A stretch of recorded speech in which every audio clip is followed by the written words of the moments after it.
ان کے معتقد ہو گئے. اس کے بعد پھر ان لوگوں نے میرے بھائی نے ہمیں بھی اس راستے پر ڈال دیا, تو یہاں تک ہم پہنچے ہیں ابھی تک. اور خاندان کے اعتبار سے ہمارا مطلب کہ خاندان اسی علاقے کے اعتبار سے اوپر لیول کا خاندان ہے, اور ایک سیاسی ابھی تو بہت بڑا سیاسی خاندان ہے ہمارا, لیکن مجھے ذاتی طور پر سیاست سے اتنا شوق نہیں ہے. میں جو سیاسی پس منظر ہے اس کے بارے میں آپ ہمیں بتائیں کہ آپ کے جو بھائی ہیں یا والد صاحب ہیں یا باقی عزیز و اقارب خاندان میں, تو وہ کس عہدے پہ ہیں؟ کون سی کوئی MNA MP ہے, ناظم ہے, کیا ہے؟ میرا بھائی 10 سال خیبر پختونخوا اسمبلی کا ممبر رہ چکا ہے. پہلے سال ایک کمیٹی کا چیئرمین رہ چکا تھا. پھر جو دوسرا PTI کا ٹینور تھا پچھلے پرویز خٹک جس میں وزیر اعلیٰ, تو اس میں وہ 2 کمیٹیوں کا ممبر وہ تھا, چیئرمین. ممبر تو بہت کم لیکن چیئرمین بھی تھا وہ. اور جمعیت علماء اسلام میں اس کا بہت بڑا کردار بھی تھا, کیونکہ 2 بار وہ 10 سال اس تحصیل پر حکمرانی کر چکے تھے. جمعیت علماء اسلام سے ان کا تعلق؟ جی, جمعیت علماء اسلام سے ان کا تعلق ہے. مولانا آپ کو کیسے شوق ہوا؟ آپ تو بچپن میں جو ہے وہ جانور وغیرہ چراتے تھے, اور وہ ایک دیہاتی سی زندگی ہوتی ہے, اور ایسی حالانکہ آپ نے FA بھی ماشاءاللہ کیا تھا, لیکن پھر بھی آپ نے اپنے وہ آباء و اجداد کو ایک سلسلہ ہوتا ہے اس کو انسان جاری رکھتا ہے. تو آپ مجھے بتائیں کہ پھر آپ کو کیسے شوق ہو گیا دینی تعلیم کا؟ یہ میرا بڑا بھائی مفتی سید جانان اس وقت تک فارغ ہو چکا تھا اور مدرسے بھی سنبھال چکا تھا, تو اس لائن پر اس نے ہمیں لگایا تھا. یہ مدرسے کے لائن پر اس نے ہمیں لگایا تھا, اور وقت ہمیں لیڈ بھی کر رہا تھا. ہمیں مطلب کہ وہ بتا رہا تھا ادھر جاؤ ادھر, تو وہاں سے ہمیں یہ چیز اللہ نے دی ہے, لیکن ان کی وجہ سے. کتنی عمر میں آپ نے مدرسہ جوائن کیا, اور کون سے مدرسے سے کیا کیا پڑھا ہے اس کے بارے میں آپ بتائیں. 18 سال کی عمر میں نے مدرسہ جوائن کیا. پہلے ابتداءً میں اپنے بھائی کے مدرسے میں پڑھ چکا تھا, 1 سال پڑھا. پھر اس کے بعد جامعہ فریدیہ S1 اسلام آباد میں وہاں میں نے داخلہ لیا, 5 سال وہاں پڑھا. پھر اس کے بعد دارالعلوم حقانیہ کوڑ خٹک چلے گیا, وہاں سے فراغت بھی اور تخصص بھی کی, اور الحمدللہ آج کے دن تک 11 سال ہو گئے. الحمدللہ درس و تدریس کا سلسلہ بھی الحمدللہ جاری ہے. ماشاءاللہ. کتنے بہن بھائی ہیں اور کیا کیا کرتے ہیں؟ ہم 6 بھائی ہیں, بہنیں ہماری نہیں ہیں, 6 بھائی ہیں. اور ہمارا بڑا بھائی مفتی سید جانان وہ مدرسہ چلاتے ہیں. پہلے چونکہ وہ سیاست میں تھا تبھی تو ان کے وہ گزر چکا ہے, ختم ہو چکے ہیں. پھر اس کے بعد وہ وسیم شاہ ایک میرا بھائی ہیں, وہ سرکاری اسکول کا ٹیچر ہے. پھر ایک محمد قاسم, وہ حسن عبدالی میں رہتے, کاروبار کرتے ہیں. اس کے بعد میں ہوں. میرے بعد مفتی عمر سعید دارالعلوم حقانیہ سے پڑھا لکھا ایک انتہائی بصلاحیت مفتی ہے, انتہائی بصلاحیت مفتی ہیں. پشاور میں پڑھا رہے ہیں, ابھی چھوٹے دورے تک موقف علیہ تک اسباق پڑھائیں. ایک چھٹا بھائی امین اللہ سب سے چھوٹا ہے, وہ پولیس میں ہے. ماشاءاللہ. شادی کب ہوئی ہے اور کتنے بچے ہیں آپ کے؟ بٹ صاحب میرے 2 شادیاں ہیں. ایک شادی 2001 میں ہوئی ہے, بچی نہیں ہے میرے ابھی تک, تاحال بچی نہیں ہے میرے. 2001 میں ایک شادی ہوئی ہے, اور 2017 میں دوسری شادی ہوئی ہے, 18 میں. بس اللہ پاک آپ کے لیے آسانیاں فرمائیں, اور اللہ پاک آپ کو اولاد نورینہ سے بھی نوازیں, یہ ہماری دعا ہے انشاءاللہ. اور مجھے یہ بتائیں آپ کے چونکہ خاندان میں زیادہ لوگ سیاست سے بھی تعلق رہا ہے اور سرکاری ملازمتوں کی طرف بھی, تو آپ مدرسے کی طرف کیسے آ گئے؟ اور پھر آپ نے بعض لوگ مدرسہ پڑھ کے بھی پھر اس کے بعد سرکاری نوکری کر لیتے ہیں, اور بہت اچھی نوکریاں مل جاتی ہیں, اور خصوصاً KPK میں تو بہت زیادہ ملتی ہیں. تو پھر آپ اس طرف کیسے آ گئے؟ اصل میں بٹ صاحب یہ تھی بس یہ اللہ کی طرف سے, اگر میں بتاؤں میرے اوپر رحم ہے. میں یہ نہیں کہتا کہ سرکاری نوکری بری ہے, لیکن ہمارے اوپر اللہ کا طرف سے رحم ہے. ورنہ ایسا وقت تھا اگر میں صبح چاہتا تو شام کو میں زیادہ تو نہیں کہ 16 گریڈ کا وہ لگ سکتا تھا, استاذ تو کم از کم میں لگ سکتا تھا. لیکن میرے بڑے بھائی نے مجھے کہا کہ نہیں, ان چیزوں کو اپنے ذہن سے نکالنی ہے. حالانکہ ان کے 10 سال تحصیل پر حکمرانی تھی, میں جو بھی کچھ کر سکتا تھا اس وقت, لیکن اس نے مجھے کہا کہ نہیں, ان چیزوں میں نہیں پڑھنا ہے, یہ چیزیں دنیاوی چیزیں, اپنے دین کی طرف توجہ دی. آپ نے ہمارے اس علاقہ تحصیل حسن عبدال اور گاؤں تاس میں آپ نے مدرسہ قائم کیا, یہ کب قائم کیا؟ یہ 2017 میں یہ مدرسہ قائم ہوا. یہ پہلے اس طرح ہوا تھا، اس کے بھی ایک عجیب پس منظر ہے. میں جب وہاں پر ہمارے ہاں حالات بہت خراب ہوئی، یہ جو دہشت گردی تھی عروج پر تھی وہاں، تو چونکہ ہمارے کچھ بچے تھے وہاں، وہ پڑھنے سے بیچارے قاصر ہو گئے، نہیں پڑھ سکتے تھے. تو پھر میرے بھائی وہ یہاں شفٹ کر لے آئے. یہاں ان کے لیے مجھے اپنے بڑے بھائیوں نے کہا کہ ان کے اولاد تھا تو ان کے لیے کوئی ٹیوشن کے لیے استاذ رکھو. تو پھر میں نے دل میں سوچا کہ یار اگر اس کے لیے ٹیوشن کے لیے استاذ رکھوں تو 8-10 بچے اور بھی ساتھ پڑھے، کوئی بات نہیں ہے. یہ جو سامنے آپ کو کمرہ نظر آتا ہے اس میں ہم نے ابتدا کی تھی. پھر بچے بڑھتے بڑھتے 60 ہو گئے، 30 ہو گئے، پھر یہاں گنجا. پھر میں نے 2 سال گھر میں پڑھا اپنے کمرے میں. ایک کمرے میں ہم پردہ کرتے تھے اور ایک کمرے میں 2 قاری پڑھاتے تھے. پھر اس کے بعد اللہ نے ہمیں تھوڑا کھلا جگہ دی ہے، لیکن ابھی اس میں بھی تل بھرنے کا جگہ نہیں ہے، یہاں بہت رش ہوتا ہے. ابھی ماشاءاللہ کتنی تعداد ہوگی؟ یہ ناظرہ کے بچے ہیں محلے کے؟ ہمارے پاس تقریباً حفظ کے 24 بچے ہیں. 24 یا اس سے کچھ کم اور زیادہ حفظ کے بچے ہیں، اور 150 اس سے اوپر یہ ہمارے پاس ناظرے کے بچے. کتنے اساتذہ ہیں؟ اساتذہ ابھی تو 3 رکھے، آئندہ سال کوئی 4 اور 2 اور رکھنے کا بھی ارادہ ہے کہ 5. ماشاءاللہ. اچھا مجھے آپ یہ بتائیں کہ آپ کے پی کے کو چھوڑ کر پنجاب میں دینی مدرسہ قائم کرنے کا آپ کو کیسے خیال آ گیا؟ بٹ صاحب اصل میں اس میں چونکہ میرا بھی تھوڑا بہت مزاجن اعتبار سے میں جامعہ فریدی سے پڑھ چکا ہوں. خیبر پختونخوا میں اکثر مدارس میں اس طرح کوئی قانون نہیں ہوتا ہے. وہاں پر ابھی تو خیر ہے لیکن اس وقت اس طرح کوئی وہ نہیں تھا. تو میں نے دل میں یہ جذبہ ابھی بھی ہے، اس وقت بھی تھا کہ میں ایک ادارہ قائم کر سکوں حسن عبدال کی سطح پر، بلکہ اس پاکستان کی سطح پر، جس میں کوئی منفرد اسی طرح انداز، جس طرح جامعہ فریدہ میں ہم پڑھا، بنور ٹاؤن ہے، دارالعلوم ہے، اسی طرح کوئی ادھر بھی اس طرح ادارہ ہو کہ وہ ادھر کے لوگ اس میں مطلب ایک قریب کے جو خیبر پختونخوا کے بچے ہیں وہ اس میں پڑھیں اور اسی انداز سے پڑھیں. آپ کی اس دینی زندگی اور دینی خدمات پر گھر والوں کا کیا رد عمل ہے؟ مجھے گھر سے بہت شاباش ملتا ہے ان چیزوں پر. ہمارے گھر چونکہ ابتداءً ہمارے گھر چونکہ دینی رجحان بہت زیادہ ہے ہماری طرف، تو مجھے کوئی ایسا رکاوٹ نہیں آئے ہیں کہ میں دل میں سوچوں کہ کبھی میں ان کام کو چھوڑ دوں. نہیں. آپ نے اس مدرسے مسجد کا نام کیا رکھا ہے؟ مدرسے کا نام جامعہ اصحاب صفہ ہے اور مسجد کا نام مسجد مصطفیٰ ہے. ماشاءاللہ ماشاءاللہ. چلیں طالب علموں کے بارے میں تو آپ نے مجھے بتا دیا ہے، تو مدرسے کی عمارت اور باقی سہولیات میں کیا کیا ہے آپ بتائیں. ہمارے پاس عمارت ہے، آپ نے خود دیکھ لیے ہے، ایک ہی حال ہے. اور وہ باتھ روم میں نے اپنے گھر کے کمرے میں پھر بنائے باتھ روم. وہ میں نے گھر کے لیے کمرہ بنایا تھا لیکن اس کو پھر منہدم کر دیا، اس میں نے باتھ روم بنائے ہیں. ہمارے پاس تعمیر کے اعتبار سے بہت برا حال ہے. اگر کو آپ کی توسط سے، آپ کے چلنے توسط سے میں ان مخیر حضرات سے اپیل کرتا ہوں، اور ہمارے محتمم بھائی ناراض ہونے کی ٹائل اور ماربل ابھی اور نہ لگاؤ، جو مستحق ہے ان کے ہاں خود آ کر لگائے بس، تاکہ ہمارے ان بچوں کو دیکھو.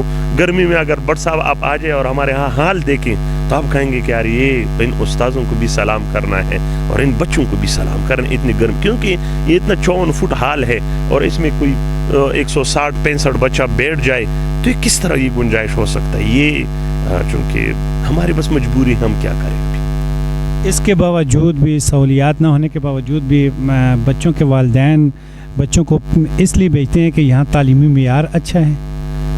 شاید ہی بچوں کے والدین کا خیال ہوگا انشاءاللہ تعلیمی معیار اچھا ہے، اتنا برا نہیں ہوگا انشاءاللہ. آپ خود اساتذہ سے اس معاملے میں آپ مطمئن ہیں؟ اساتذہ سے بالکل مطمئن ہوں. میں تو کبھی کبھی خود بھی آتا ہوں، خود بھی بچوں کا امتحان لیتا ہوں، اچھے ہیں انشاءاللہ، چلتے ہیں. اس کے باوجود بٹ صاحب ہمارے مدرسے میں دن 5-6 بچے، میں نے استاذوں کا 300 بچوں تک کسی کو آپ لوگوں نے انکار بھی نہیں کرنا ہے. ہاں جب ہمارے ہاں گنجائش نہ ہو تو لوگ بھی دیکھیں گے اور اللہ بھی دیکھنے والا ہے، بصیر ہے، تو ہم پھر معذور ہیں. اس وقت مقامی لوگ کسی قسم کا کوئی مالی تعاون کرتے ہیں یا جانی طور پہ کوئی تعاون کرتے ہیں؟ مقامی لوگ تو مشکل البتہ ہمیں نہیں پیدا کرتے ہیں، باقی تعاون مطلب کہ مالی تعاون نہیں کرتے. تو آپ خود ایسے لوگوں کے پاس کبھی گئے ہیں کہ جو ہے وہ آپ کے ساتھ مالی تعاون کریں؟ میں گیا تو یہ تو میرا قصور ہے، میں نہیں گیا ہوں، یقینی طور پر یہ میرا قصور ہے کہ میں گیا نہیں ہوں.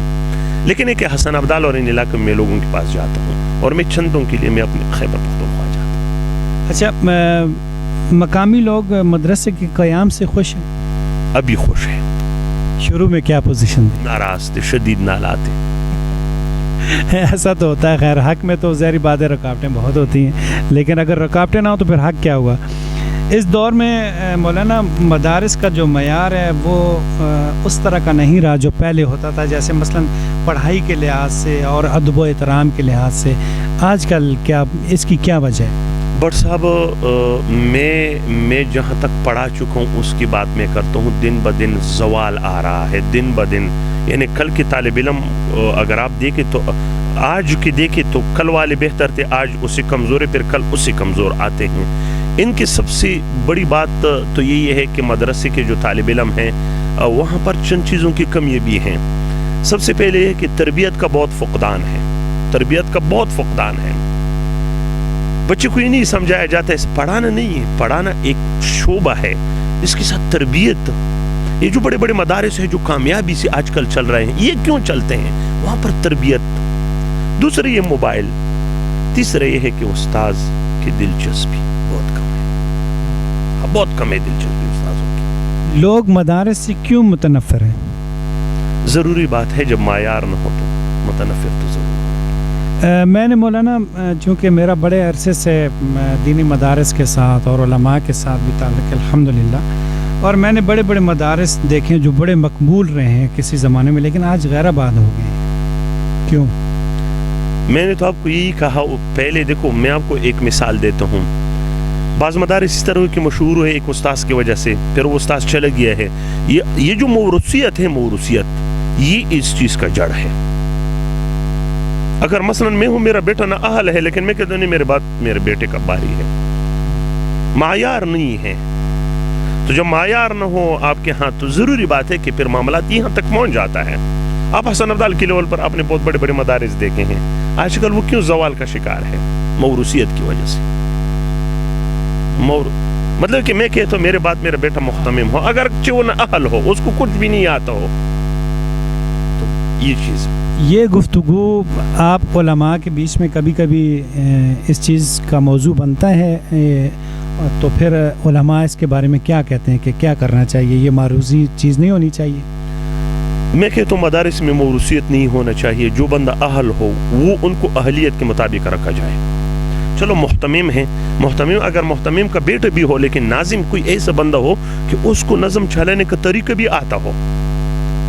ایسا نہیں کہ میرے بیٹے کو نظم چلانے کی وہ کہتے نہیں یہ ناظم ہے کیونکہ محتمم کا بیٹا ہے. تو یہ چیز ہمیں بٹ صاحب بہت ڈسٹرب کرتے ہیں. مولانا میں چونکہ مدارس سے میرا بڑے عرصے سے تعلق ہے, اور میں نے پہلے دیکھا بھی ہے کہ اگر ایک استاد بیٹھا ہے اور شاگرد بہت بڑا جو ہے نا وہ خطیب ہے, تو وہ اپنے استاد کے پاس جائے گا, اجازت لے گا, یا پھر وہ معذرت کرے گا کہ میرے استاد بیٹھے ہیں, میں ان کے سامنے بیان نہیں کر سکتا.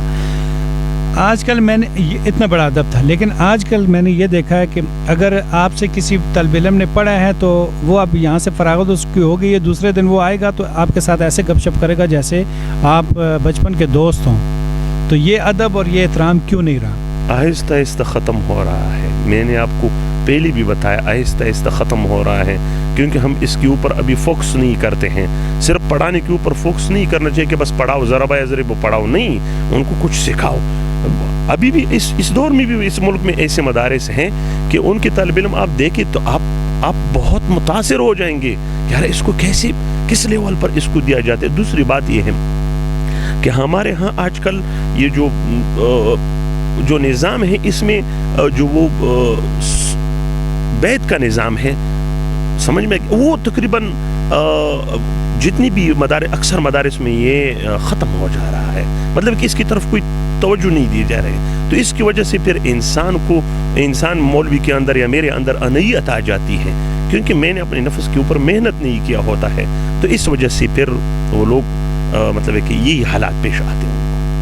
مولانا مدرسے کا اتنا بڑا نظام ہوتا ہے, اور ہم لوگ اپنے گھروں کی طرح دیکھتے ہیں کہ ہمارے گھروں کے جو اخراجات ہوتے ہیں وہ بھی بہت مشکل سے پورے ہوتے ہیں. تو آپ کے مدارس میں تو ظاہری بات ہے اتنے زیادہ طلباء پڑھتے ہیں, بجلی, گیس اور باقی لوازمات ہوتے ہیں, اور یہ سارے اخراجات تو کس طرح پورے ہوتے ہیں؟ یہ صدقات اور خیرات سے بس اس طرف پورے کرتے ہیں. لیکن آج کل تو لوگ نہیں دیتے, مدارس سے متنفر ہیں. پھر بٹ صاحب بہت مشکلات ہیں, بہت مشکل ہے. میں آپ کو حقیقت بات دل کی بات آج آپ کو بتاتا ہوں, یہ نشر بھی ہوگا. میں ایک جگہ ایک بندے کے سامنے کھڑا, وہ کیوں آئے, میں نے کہا مدرسے کے چندے کے لیے آیا ہوں. اس نے پہلے مجھے اوپر سے نیچے سے اوپر تک دیکھا اور پھر 10 روپے پکڑوائے. یہ کوئی آسان کام نہیں ہے. یہ تو یہ بچے ہیں, ان کو کیا پتہ ہے کہ محتمم کہاں سے لاتے اور کس مشکل سے لاتا. یہ مجھے بتائیں کہ اس دور میں دینی مدارس کا قیام کتنا اور کیوں ضروری ہے؟ دینی مدرسہ تو ہر محلے میں ہونا چاہیے, ہر علاقے میں ہونا چاہیے, کیونکہ لدینیت کا دور ہے. سمجھ میں آ گیا؟ تو اس مدرسہ ہو, لیکن مدرسے کی طرح مدرسہ ہو. صرف ایسا نہ ہو کہ برائے نام مدرسہ ہو, پھر اس کی وجہ سے مدارس بھی بدنام ہو جاتے ہیں. مولانا یہ بتائیں کہ کیا علماء کو اپنا ذاتی کاروبار کرنا چاہیے, کوئی کام کرنا چاہیے جس کی وجہ سے ان کے جو اپنے گھریلو ضروریات ہیں وہ پوری ہو جائیں اور وہ مدرسے اور مسجد کی ڈیوٹی جو ہے فی سبیل اللہ کرے؟ جی, کرنا چاہیے کاروبار. ہر بندے کو حسب توفیق کاروبار کرنا چاہیے. اس میں بٹ صاحب ایک بات ہے, اگر ہم آپ کو مالی طور پر آپ سٹرانگ ہیں تو میں آپ کو حقیقت یہ بات بتا سکتا ہوں کہ آپ مقتدیوں کے سامنے بھی مطلب ہے کہ بلند آواز سے بول سکتے ہیں. آپ مقتدیوں کو وہ بات کر سکتے ہیں جو آپ تنخواہ لیتے ہوئی نہیں کر سکتے. آج کل کے مولویوں کی سب سے بڑی یہی مجبوری ہے کہ وہ بیچارہ کس طرح بول سکتا ہے کہ اس کا گھر کا گزار اس مسجد سے چلتا ہے, اس مدرسے سے چلتا ہے. بعض مدارس میں بچے جو ہے پڑھتے ہیں اور وہ گھر گھر جا کے جو ہے نا روٹی لے کے آتے ہیں 2 مرتبہ دن میں یا 3 مرتبہ, جیسے کوئی کہہ دے پھر اس طرح لے کر آتے ہیں. کیا آپ سمجھتے ہیں کہ اس طرح بچوں کو بچپن سے جو ہے وہ ایک تو احساسی کمتری کی وہ میں مبتلا نہیں ہوتے؟ میرے حد تک یہ آپ کا سوال بہت ٹھیک ہے, نہیں ہونا چاہیے چیز. کیونکہ میرے ایک بہت اچھے دوست ہیں, ماشاءاللہ سے وکیل ہیں, وہاں سندھ میں ہوتے ہیں. انہوں نے مجھے بتایا کہ ہمارے یہاں مدرسہ ہے اور ہم نے کچھ لوگ ہمارے مخیر حضرات جو ہیں اور ہم مل کے ہم نے مثلا اگر 40 بچے مدرسے میں رکھنے ہیں تو ہم اس میں 38 بچے رکھیں گے, اور ہم جو ہے نا وہ کھانے پینے کا نظام صرف مدرسے کے اندر ہوگا, کوئی بچہ باہر نہیں جائے گا. آج کل میرے بڑے بھائی ہیں وہ بھی اکثر یہ بات کرتے ہیں کہ بھائی بچہ جب جو ہے نا مولوی جو ہے وہ ایسے ہی کوئی بندہ جیب میں کی طرف ہاتھ کرتا ہے تو اس کی نظر اس کی جاتی ہے, لیکن اس کی وجہ یہ کہ یہ بچپن میں بچے جو مانگنے کے لیے جاتے ہیں یہ سکھایا جاتا ہے ان کو, ان کی ایک یہ پریکٹس ہوتی ہے, یہ ایک تربیت ہے. کیا میں آپ کو حضرت ایک بات بتاؤں, میں نے آپ کو کہا میرے حد تک آپ کا یہ سوال بہت درست ہے. میں یہ کہتا ہوں نہیں بھیجنا چاہیے. محتمم کو اتنے لڑکی داخل کرنا چاہیے جتنا کو وہ پورا کر سکے. رزق دینے والا اللہ ہے. سمجھ میں آ گیا. پھر یہ جو آپ نے پہلے سوال کے کاروبار, یہ اس لیے میں نے آپ کو ہاں کہا, اس لیے ہاں کہا کہ اگر کوئی جیب سے نسوار بھی نکالتا تو مولوی دیکھتا ہے کہ مجھے کچھ دیتا ہے. تو یہ اگر مولوی خوددار ہو, مولوی کے پاس اتنا سرمایہ ہو, تو وہ پھر بہادری کے ساتھ کھل کر بول سکے گا ممبر کے اوپر. مولانا بعض متمم مدارس میں نے ایسے بھی دیکھے ہیں, مثلا ان کے وضو والی ٹوٹیاں اگر خراب ہیں نا, تو ایک آدمی آیا, اس نے کہا جی یہ میں 10,000 روپے دیتا ہوں, آپ اس ٹوٹیوں کو ٹھیک کروا لیں. اور وہ کہیں گے صحیح. انہوں نے اب رقم لے لی, مدرسے کی کسی اور کام میں خرچ کی, عمارت خوبصورت بنائی اور سیلنگ بھی کروائی اور پنکھے بھی لگوائے, روشنیاں بھی لگوائیں, سب کچھ کیا, لیکن وہ ٹوٹیاں نہیں ٹھیک کروائیں. اس نظریے سے کہ کل کو کوئی دوسرا بندہ آئے گا, دیکھے گا, متاثر ہوگا, وہ ہماری امداد کرے گا اس معاملے میں. تو ایسے منتظمین کے لیے آپ کیا کہنا چاہیں گے؟ اعتماد دنیا میں ایک چیز ہوتا ہے. اعتماد جب لوگوں کا آپ کے اوپر ہو تو یقینی طور پر کل وہ بندہ آپ کے مدرسے میں آ سکتا ہے, وہ ٹوٹی پیر بھی دیکھ سکتے ہیں, کہیں گے یار ان لوگوں تو میرے پیسے میرے خیال میں کائے ہیں. تو میں کہتا ہوں جو بھی جس چیز کو مد میں چند دے اس میں لگانا چاہیے بس, تاکہ لوگوں کا اعتماد بحال ہو. ایک بندہ دیتا ہے مدرسے کے لیے, اگر جو متمم حضرات ہوتے ہیں وہ اکثر وہ چیزیں اگر گھر پہ خرچ کر لیتے ہیں اپنے گھر پہ, تو یہ اس کے اوپر جائز ہے؟ محتمم کو معقول معاوضہ لینا چاہیے, بس میں یہی کہتا ہوں. معقول مطلب مدرسے میں دی ہوئی چیز جو ہے وہ اس کے گھر کے لیے نہیں لے سکتا. ہاں, محتمم کو معقول معاوضہ لینا چاہیے, کیونکہ اس سے پھر لوگوں کی بد اعتمادی بڑھ جاتی ہے. مجھے یہ بتائیں کہ چونکہ میرا تعلق سوشل میڈیا سے آپ کو پتہ ہے, تو آپ سوشل میڈیا کو کس نظر سے دیکھتے ہیں؟ بہترین چیز ہے, جو اچھا استعمال کرتا بہترین چیز ہے. بٹ صاحب آج میں اور آپ بیٹھے ہیں, کس وجہ سے بیٹھے ہیں؟ آپ کوئی برابر صحافی تو نہیں ہو کہ آپ ٹی وی پر بیٹھ کر, اس سوشل میڈیا کی وجہ سے ہم آپ کو جانتے ہیں, آپ مجھے بہترین چیز ہے. مجھے یہ بتائیں کہ آپ کیا سمجھتے ہیں کہ سوشل میڈیا جو ہے وہ دین اور دنیا کو ہر آدمی تک بآسانی پہنچا سکتا ہے؟ جی کیوں نہیں پہنچا سکتا، عورت مرد سب کو پہنچا سکتا ہے۔ آج کل ہر ایک کی جیب میں اتنا بڑا موبائل پڑا ہے۔ پھر یہ جو لوگ تبلیغ میں جاتے ہیں اور پوری دنیا میں جا کے تبلیغ کرتے ہیں، یہ سوشل میڈیا وہی تبلیغ ہے کہ نہیں ہے؟ خیر وہ تو ہے کہ ہجرت کے اور بھی فضائل ہے۔ ہجرت ہے، ہجرت کو البتہ سوشل میڈیا کے ساتھ ہم وہ نہیں کر سکتے ہیں۔ ہمیں وہ ہجرت کرتے اپنے پیسے لگاتے ہیں، گھر بار چھوڑتے ہیں، تو وہ اور اس میں تھوڑا بہت فرق ہے۔ آپ کو پتہ ہے ہمارا ایک چینل ہے اور یہ جو جس کے لیے ہم آپ سے انٹرویو کر رہے ہیں، بزم نبوت، آپ اس کے بارے میں کیا کہنا چاہیں گے؟ اللہ آپ کو اور بھی کام کرنے کی توفیق عطا فرمائے۔ اللہ آپ کو اور بھی کام، تو جس طرح آپ ایک دیندار لوگوں کا آواز بنے ہو، آپ کو اللہ اور بھی اس کا توفیق عطا فرمائے۔ اچھا مولانا، کچھ تھوڑے سے تلخ قسم بھی سوال آ جاتے ہیں بیچ میں، تو میں یہ پوچھنا چاہوں گا کہ یہ جو دیوبند مسلک ہے، اس میں کچھ جماعتیں اب ایسی بھی بن گئی ہیں کہ دیوبند کے اندر بھی لوگ ایک دوسرے کے اوپر کفر کے فتوے دے رہے ہیں اور آپس میں اختلاف بہت زیادہ بڑھ رہا ہے۔ آپ اس اختلاف کو اور ان جماعتوں کو کیا سمجھتے ہیں؟ میں صرف ان سے اپیل کرتا ہوں کہ خدا را ان چھوٹی چھوٹی چیزوں پر کسی کو مسلمان اور کافر نہ بناؤ۔ بس اپنے اسلاف کو دیکھو، اپنے بڑوں کو دیکھو، بس میں یہ کہہ سکتا ہوں ان لوگوں کو۔ اکابرین دیوبند کے صحیح مسلک پر کون سے دیوبندی جماعتیں چل رہی ہیں؟ میں جس نظریے کا بندہ ہوں، میں اپنے نظریے کے کہتا ہوں، میں تو کہتا ہوں کہ بعض جو ایسے مسالک ہیں، ایسے فرقے ہیں جو بالکل دین کے ساتھ اس کا تعلق نہیں ہے، وہ تو اور بات ہے۔ اور بعض لوگ ایسے اپنے آپ کو معصوم کرتے ہیں کہ ہم دیوبند والی نہیں ہیں، کسی اور کے ہیں۔ وہ اس کے علاوہ اگر میں آپ کو بتاؤں تو شاید سارے دیوبندی ہیں، دیوبند سے کوئی انکار نہیں کر سکتا۔ اچھا یہ مجھے بتائیں، عقائد میں تھوڑا بہت اختلاف آ سکتا ہے، لیکن وہ اختلاف حل طلب ہے۔ اگرچہ بعض لوگ ان کو ہوا دے رہے ہیں اور وہ اس اختلاف کی وجہ سے کھا رہے ہیں۔ اگر اختلاف نہ ہو تو پھر کھانا پینا ان کا بند ہو جاتا ہے۔ باقی اتنا فرق نہیں ہے اگر ہم دیکھ لیں۔ علماء کے کردار کو معاشرے کے لیے کیوں غلط بنا دیا گیا ہے؟ علماء کا کردار معاشرے کے لیے غلط نہیں بنا گیا ہے، ہاں بعض کوتاہیوں کی وجہ سے بس بدنامی تھوڑا بہت ہوئی ہے۔ پہلے لوگ علماء کی ایک خاص عزت کرتے تھے، لیکن آج کل ایسا نہیں ہے۔ بس آج کل کے نوجوان شاید یا نیک بخت یا کم بخت ہو، ان کے دل میں یہی ڈالا گیا ہے کہ علماء سے جان چھڑاؤ۔ حالانکہ علماء معاشرے کا روح ہے۔ جس معاشرے میں کا علماء نہ ہو، جن علاقوں کا علماء نہ ہو، وہ عرب کے حکمرانی دے کے وہاں پر کوئی بول بھی نہیں سکتا ہے۔ آپ کو پتہ ہے بول سکتے ہیں، وہ غیر ملکوں کے وہ دیکھیں، تو علماء کا قدر کرنا چاہیے، نوجوانوں کو علماء کا قدر کرنا چاہیے۔ علماء کے بتائے ہوئے علم پر لوگ کیوں نہیں عمل کرتے؟ اگر علماء عالم خود عمل کرے تو انشاءاللہ لوگ بھی عمل کرے گا۔ کیا مولانا علماء خود 100% شریعت پر عمل کر رہے ہیں؟ نہیں۔ اس کی کیا وجہ؟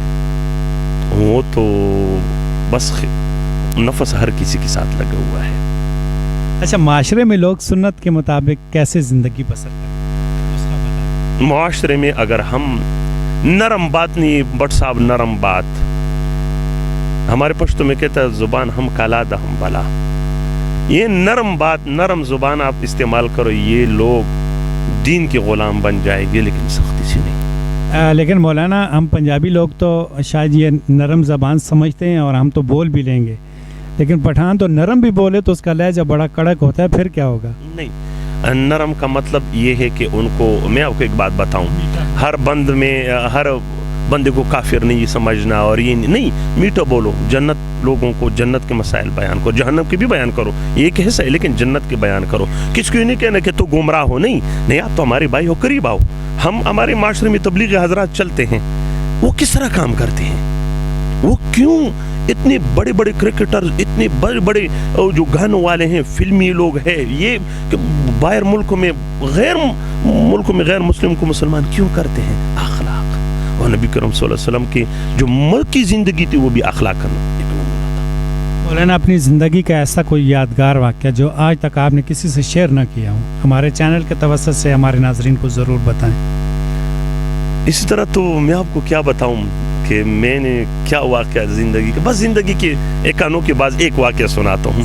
میں پہلے اپنی شادی کا واقعہ آپ کو سناتا ہوں کہ میں نے 2 شادیاں کیے ہیں، دوسری میں بھی بیمار تھا. پہلے میں جامعہ فریدہ میں پڑھتا تھا. یہ زندگی میرا ایک انوکھا اس طرح وہ حالات تھے کہ مجھے اپنی شادی کا پتہ نہیں تھا کہ آپ کی شادی ہوئی ہے. مدرسے میں جب عید کی چھٹیاں ہوتی تھی، ہمارے استاذ تھا مفتی صابر حسین شاہ صاحب بٹخیلہ کا، وہ جب قدوری کا ہمارے قدوری جو نکاح تھا ان کے ساتھ تھا، تو وہ کہہ رہے تھے عمر خطاب کی شادی ہوئی ہے. وہ اس سے کہہ رہا تھا، ایک مثال دے رہا تھا کہ پھر اسی طرح ہوا، مہر یہ ہوا. عید پہ جب بقر عید پہ ہم آتے تھے تو لوگوں کو 14 دن کی چھٹی دی دی. اور وہ ناظم مولانا عبدالقیم صاحب چونکہ میرے بھائی کا دوست تھا، وہ جامعہ امدادیہ اسلام فیصل آباد میں رہ چکے تھے ساتھ، تو اس نے میرے اور میرا چچا زاد بھائی تھا، اس کو 19 دن کی چھٹیاں دی.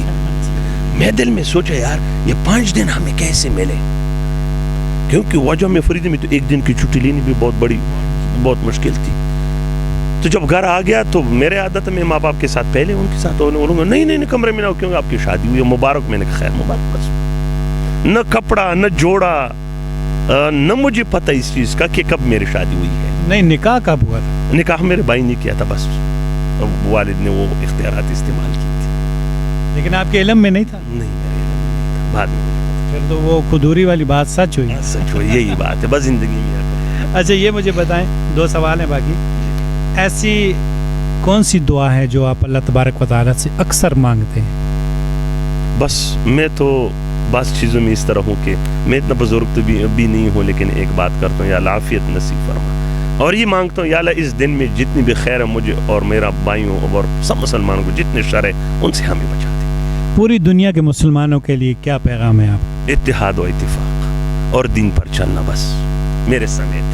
اور آخر میں یہ پیغام اپنے دوستوں کو دینا چاہتا ہوں. یہ ہماری مدرسہ ہے، مخیرہ حضرات سے خاص کر ہمیں بہت شدید ضرورت ہے.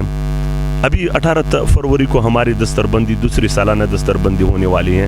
18 17 16 بچے اس میں وہ کرتے ہیں، ان کی دستربندی ہو رہی ہے. ہمارے پاس جگہ نہیں ہے، بہت پریشان ہے، کیونکہ ابھی اللہ کرنے والا ہے لیکن بارش وغیرہ ہو جائے تو ہمارا پروگرام خراب ہوتا ہے. جس کی بھی حسب توفیق ایک کمرہ بھی بنانا چاہتے ہیں، ہمارے استاذوں کے بہت چھوٹا کمرہ ہے، ایک ہی کمرہ ہے.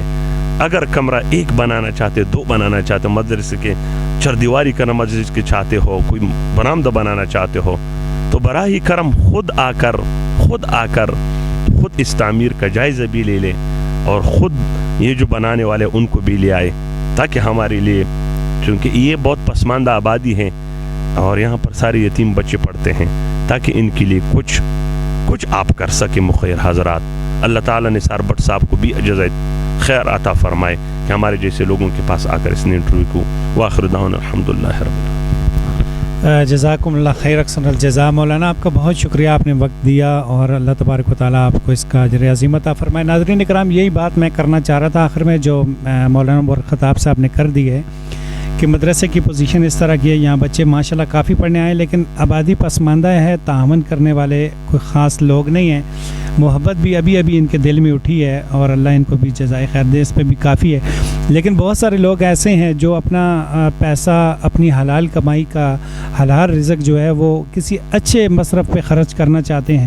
تو واللہ میں آپ کو گارنٹی کے ساتھ کہہ سکتا ہوں کہ انشاءاللہ اس مدرسے میں آپ آ کر اگر تعاون کریں گے، خود آئیں، اس کا وزٹ کریں. اور ہاں جی، میں نمبر بھی انشاءاللہ مولانا کا اسکرین پہ لگاؤں گا انشاءاللہ.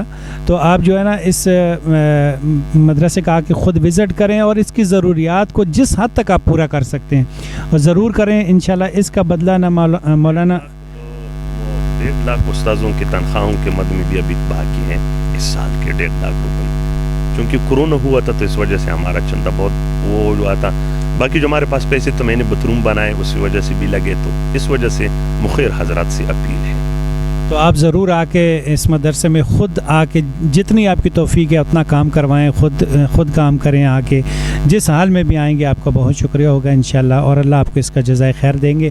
تو انشاءاللہ آپ حضرات کا بھی بہت شکریہ. آپ نے دیکھا, آپ سے آخری گزارش یہ ہے کہ آپ ہمارے چینل کو سبسکرائب کریں اور اس ویڈیو کو لائک کریں اور اس کو پوری دنیا کے مسلمانوں تک اس وجہ سے شیئر کریں کہ اس خدمت خلق کے اس کام کے اندر جو ہے نا ہمارا اور آپ کا حصہ پڑ جائے, کہ کسی آدمی نے آپ کے ہمارے کہنے سننے سے اور ہمارے اس ویڈیو کو شیئر کرنے سے, اور جس مخیر حضرات کے پاس یہ ویڈیو جائے گی اور اس کے دل میں اگر اللہ نے ڈال دیا, تو انشاءاللہ جتنے ساتھی اس میں معاون بنیں گے شیئرنگ میں, انشاءاللہ اس کو بھی قیامت تک اس کا اجر عظیم ملتا رہے گا. اور آپ حضرات کا بہت شکریہ کہ آپ نے ہمارے اس ویڈیو کو دیکھا اور وقت نکالا, اور انشاءاللہ ہم جو ہے اگلی دفعہ بھی کسی ایسی معتبر شخصیت کے ساتھ ملاقات کریں گے اور آپ کے سامنے اس ویڈیو کو لائیں گے انشاءاللہ.